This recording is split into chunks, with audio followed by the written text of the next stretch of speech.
We are in Naples for the 11th edition of the Med Dialogue. And this is a very special edition, not only because we are in Naples and not in Rome, but also because it comes immediately after what has been called the new dawn of the Middle East, the agreement a few days ago in Egypt on the war.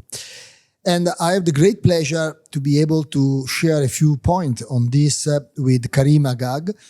Karim Haggag has been for more than 20 years a career diplomat for Egypt, and then a professor in several universities, and now is the director of the Stockholm International Peace Research Institute, a very respected institute, and you are a frequent host and of our Med Dialogues and a very precious panelist for us.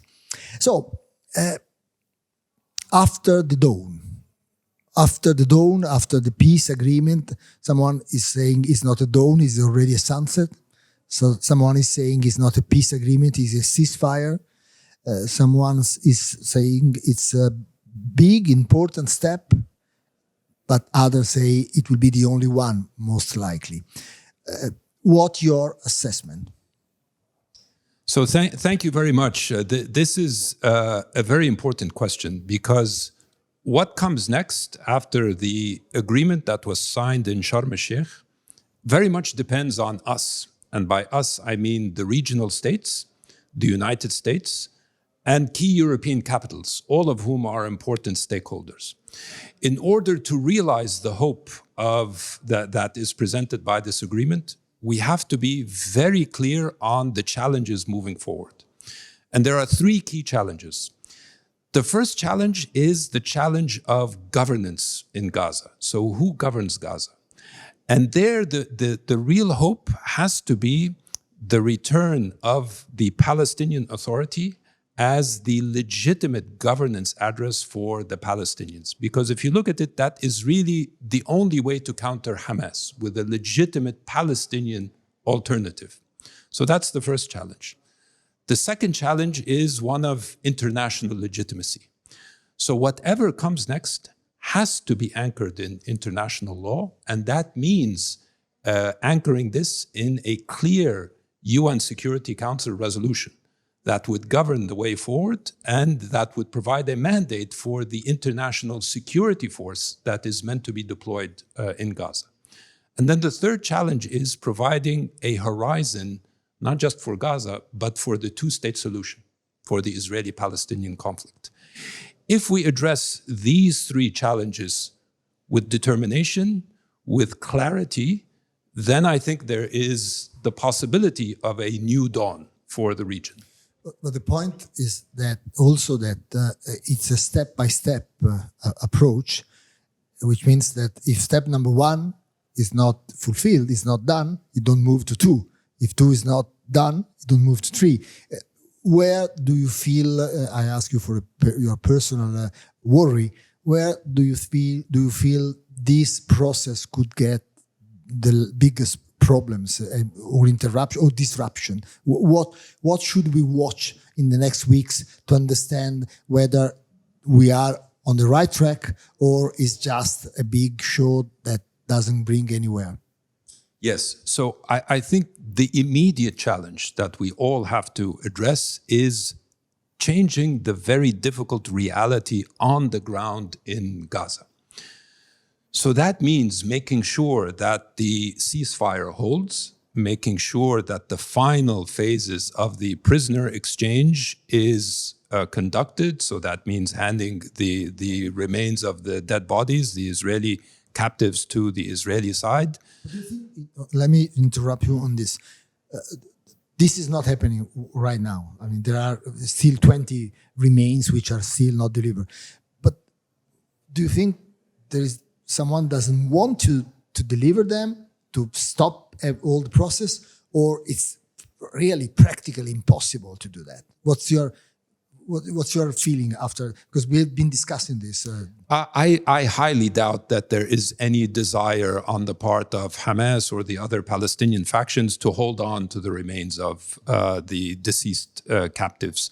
They provide no leverage. To the contrary, they hold up the next phases that are badly needed. And by that, I mean the urgent need for humanitarian relief, the delivery of urgent food, medical supplies, most importantly of all, getting to a stage where we can have the beginnings of reconstruction in Gaza. What you're saying is that it's difficult from a practical point of view to find these remains. It's not a desire or a decision from Hamas. And Trump, from what we are reading, the Americans are accepting this reading, the one you're having. Israeli are not. They are saying they are not. We are not getting the bodies. We don't say the humanitarian aid. So it looks like we are already stuck here, aren't we? Yeah. So that points to the day-to-day challenges that we will have to overcome to make sure that we are not stuck. I think we will have to move quickly through this phase of completing the exchange. The obstacles that you pointed to are very much to be expected. I mean, we have a situation in Gaza in which over 80% of the infrastructure is completely destroyed. So that presents a huge logistical challenge to recovering dead bodies, providing for a situation that can enable humanitarian relief. And it's no surprise that this will be difficult, and the Israeli side and on the side of Hamas and the Palestinian factions will try and maximize whatever leverage they have. So this is no surprise. I expect that we will overcome this obstacle very soon. And there's a real urgency to this, because if we don't get to this phase of humanitarian relief, then, as you said, there will be little hope of getting to the next stages of the agreement. The key word I've been hearing here at MED in these days, in different panels, is urgency, quick. The need to move fast from one step to the other, not to lose momentum. We were quick, so to say, 2 years to get to the ceasefire. Probably is not quick is not the right word, but to get to this point, Trump determination was, and Trump deadline, the Nobel Prize, and so on. Can we expect? Do you expect Donald Trump to be pressing for the next steps, to be quick for the next step as he did now? I mean, don't you fear that once he has announced to the world on this big ceremony that the deal was done, he may do something else? Venezuela, Argentina, Ukraine, and what's your expectation? What's your worry? I agree that certainly is a challenge moving forward, to make sure that the American administration and the president himself is engaged. The good news is that the President Trump has invested personally in the success of this peace agreement and the way forward. I think there is a desire on his part to see this succeeding. The bad news is, as you said, is that the administration tends to be distracted.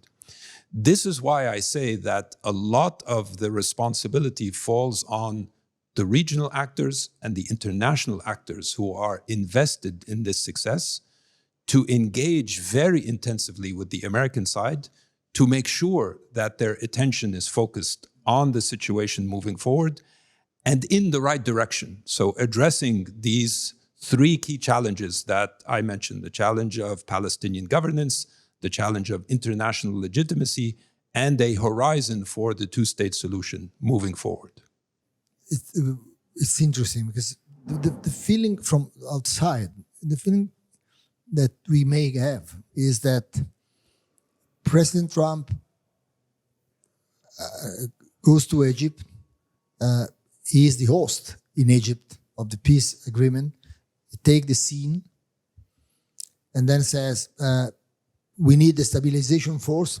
We will coordinate soldiers, but we will not send soldiers. Soldiers will be sent by Egypt and Qatar and Turkey. Then he said, we need to reconstruction. We will not put our money. We will coordinate, but the money will come from other countries. It's quite bizarre, meaning that he takes center stage in the peace process and then gives other responsibilities. And if everything fails, he can blame, especially your country, Egypt. Egypt has been addressed to as the key engine of the process. The government, Al-Sisi is working on a technocratic government. Al-Sisi will invest in.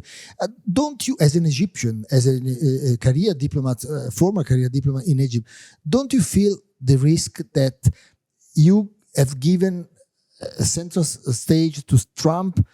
He has given Egypt a central stage, but in the end, he may blame your country on the failure of the agreement.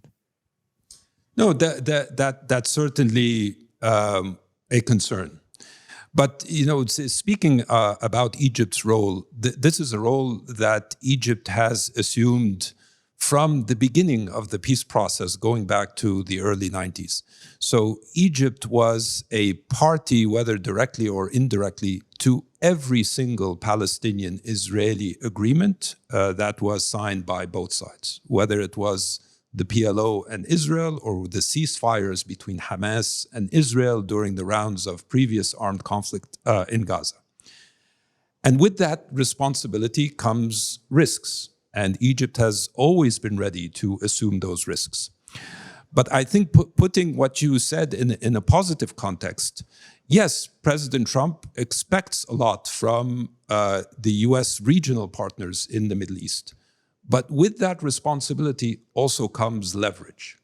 If he wants to ensure the participation of Egypt, of the Gulf countries, of Jordan, of Turkey, all of the solid partners that the United States has in the region, that gives them an opportunity to direct the process in the right direction.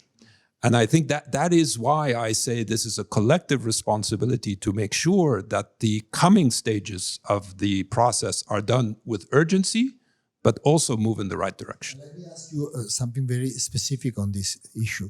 You say, being involved means you have a leverage to, but let's take one crucial issue, which is Hamas disarmament.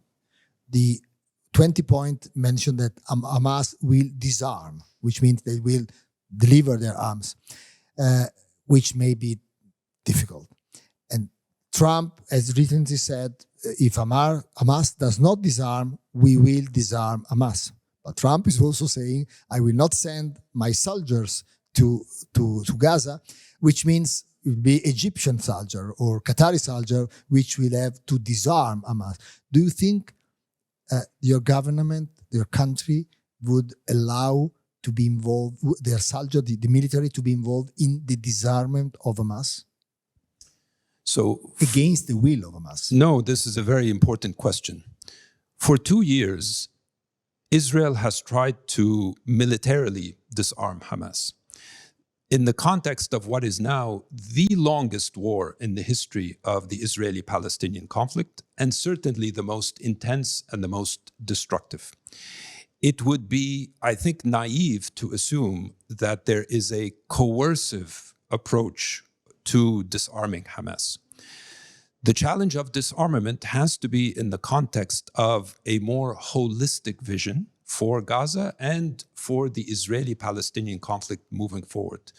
There has to be a legitimate Palestinian governance that can take charge of the issue of disarmament, supported by regional actors, Egypt among them, Jordan, the Gulf countries.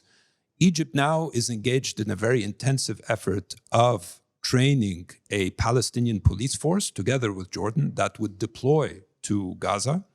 But at the end of the day, this is very much has to be done in the context of a political process whereby there is a legitimately recognized Palestinian governance address for Gaza. In other words, you're saying you would not expect the Egyptian soldier to be involved in disarming Hamas in an enforcement mechanism, but just in receiving arms once Hamas, in a holistic approach, has decided it's time to deliver. Is that correct? Correct. And I think we have to recognize the dangers of deploying such a force in the context of what still remains to be a war zone. Let me conclude with one final question. It's clear that Trump's plan, if it works, would envisage at the end an extension of the Abraham agreements.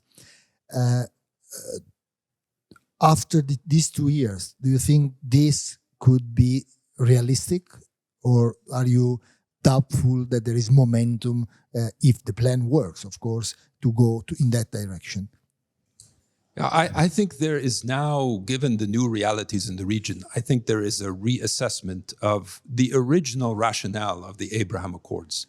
So the point of departure for the Abraham Accords was the idea that Israel could contribute positively to regional security and regional stability.